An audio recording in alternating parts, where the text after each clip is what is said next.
Umabot sa halos 100 kilos ang timbang ni Aisilin Capili noong 2024, habang ang 31-year-old businessman na si Chito Lim umabot sa 135 kilograms. May time na pagtatawanan ka pag nagdaan ka, ay ang tama naman yan, ang laki-laki ng buhala, gano'n. Ayoko rin dumating sa time na nasa 30s ako tapos may bigla na lang dadating na malalang sakit. Dahil dito, sinubukan daw ni na Aisilin at Chito ang 1 meal a day diet o OMAD. Ito ang pag-fasting ng 16 to 23 hours at kakain lang ng isang beses sa isang araw. Kung noon, heavy gut ang timbang nila. Ngayon, glow up na ang kanilang peg matapos mabawasan ng 40 kilograms sa loob ng 6 to 7 months. Ngayon, pag humaharap ako sa salamin, iikot-ikot pa ako, ma'am, na ganyan. Mas confident po ako humarap sa mga tao, lalo sa mga customers. Mas active ako. Pero hindi raw naging madali ang pag-OMAD. Yung una, hihilo, tapos parang lagi kang nanghihina.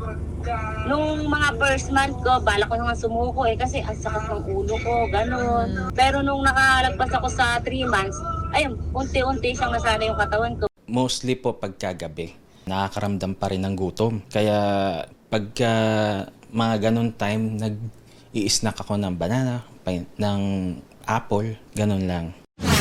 Ayon sa isang lifestyle doctor, ang tamang pagsasagawa ng 1 meal a day diet may magandang naidudulot sa katawan ng tao.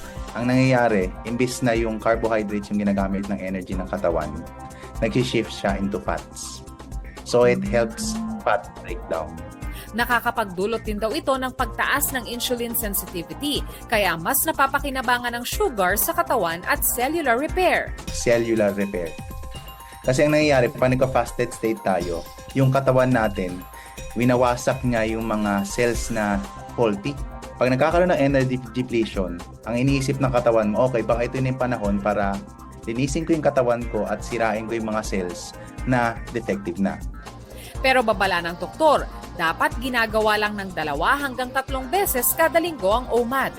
Hindi pwedeng araw-araw. Pagka nagpo-prolong fasting, ang nangyayari is yung katawan unti-unti nag-a-adapt to the calorie deficiency. Siya na mismo yung nagbabagal ng metabolism niya. Mapapansin mo mga matagal nag-fasting, they would lose weight.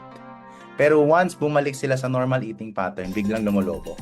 Dapat daw sundin ang pinggang Pinoy ng Department of Health na kalahati gulay at prutas, 1/4 carbohydrates at 1/4 healthy protein para maiwasan ang nutrient deficiency.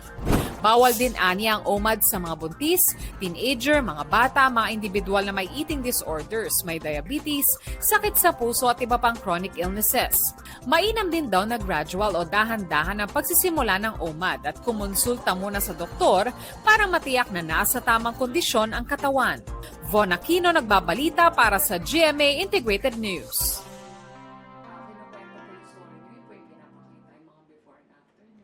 Hingin ko na lang po yung mga photos, sir, mamaya sa, sa FB. Yung HD format, sir, para maganda yung color.